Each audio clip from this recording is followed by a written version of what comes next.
RSS ಪಥಸಂಚಲನ. Court ಮೆಟ್ಟಿಲೇರಿದ ಸಂಘಟನೆಗಳು.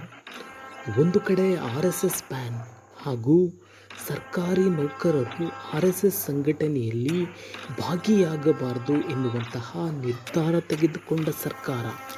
ಮತ್ತೊಂದು ಕಡೆ ಅಕ್ಟೋಬರ್ 19ರಂದು ನಡೆಯಬೇಕಿದ್ದ ಪಥಸಂಚಲನ.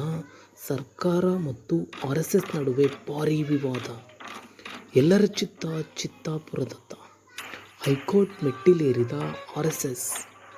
ಹೈಕೋರ್ಟ್ನ ಕಲಬುರಗಿ ಪೀಠ ಪಥಸಂಚಲನಕ್ಕೆ ಹೊಸ ಅರ್ಜಿಯನ್ನು ಸಲ್ಲಿಸುವಂತೆ ತಿಳಿಸಿದೆ. ಅಕ್ಟೋಬರ್ 19ರಂದು ನಡೆಯಬೇಕಿದ್ದ ಪಥಸಂಚಲನ. ಆದರೆ ಅದೇ ದಿನ ಭೀಮ್ ಆರ್ಮಿ ಮತ್ತು ದಲಿತ ಪ್ಯಾಂಥರ್ಸ್ ಸಂಘಟನೆಗಳು ಕೂಡ ಅನುಮತಿ ನೀಡುವಂತೆ ಅರ್ಜಿ ಸಲ್ಲಿಸಿದ್ದವು.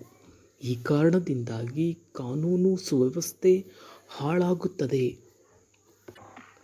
ಎಂದು ತಹಶೀಲ್ದಾರ್ ನಾಗಯ್ಯ ಹಿರೇಮಠ್ ಅನುಮತಿ ನಿರಾಕರಿಸಿದ್ದಾರೆ.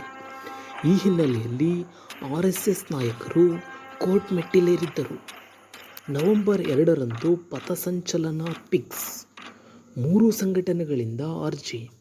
ಆರ್ಎಸ್ಎಸ್, ಭೀಮ್ ಆರ್ಮಿ, ದಲಿತ ಪ್ಯಾಂಥರ್ಸ್ ಗಳಿಂದ ನವೆಂಬರ್ 2ರಂದೇ ಪಥಸಂಚಲನಕ್ಕೆ ಅರ್ಜಿ.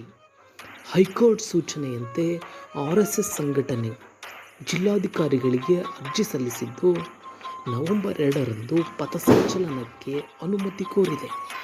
ಮತ್ತೊಂದು ಕಡೆ ದಲಿತ ಸಂಘಟನೆಗಳಾದ ಭೀಮ್ ಆರ್ಮಿ, ದಲಿತ ಪ್ಯಾಂಥರ್ಸ್ ಕೌಂಟರ್ ಕೊಟ್ಟಿದೆ. ನವೆಂಬರ್ 2ರಂದು ಪಥಸಂಚಲನಕ್ಕೆ ಅವಕಾಶ ಕೋರಿದ್ದು, ಈ ಸಂಬಂಧ ಜಿಲ್ಲಾಧಿಕಾರಿ ಅಲ್ಲದೆ ಆರ್ಎಸ್ಎಸ್ ಪಥಸಂಚಲನ ನಡೆಸುವ ಮಾರ್ಗದಲ್ಲಿ ಬಿದಿರಿನ ಕಟ್ಟಿಗೆ ಮತ್ತು ರಾಷ್ಟ್ರಧ್ವಜ ಹಾಗೂ ಸಂವಿಧಾನ ಪೀಠಿಕೆಯೊಂದಿಗೆ ಪಥಸಂಚಲನ ನಡೆಸಲು ತೀರ್ಮಾನಿಸಿ ಅರ್ಜಿಯಲ್ಲಿ ಉಲ್ಲೇಖಿಸಿದ್ದಾರೆ. ಅಲ್ಲದೆ ನೋಂದಣಿಯಾಗದಿರುವ ಆರ್ಎಸ್ಎಸ್ ಸಂಘಟನೆಗೆ ಪಥಸಂಚಲನ ಮಾಡಲು ಅವಕಾಶ ನೀಡಬಾರದು ಎಂದು ತಿಳಿಸಿದ್ದಾರೆ.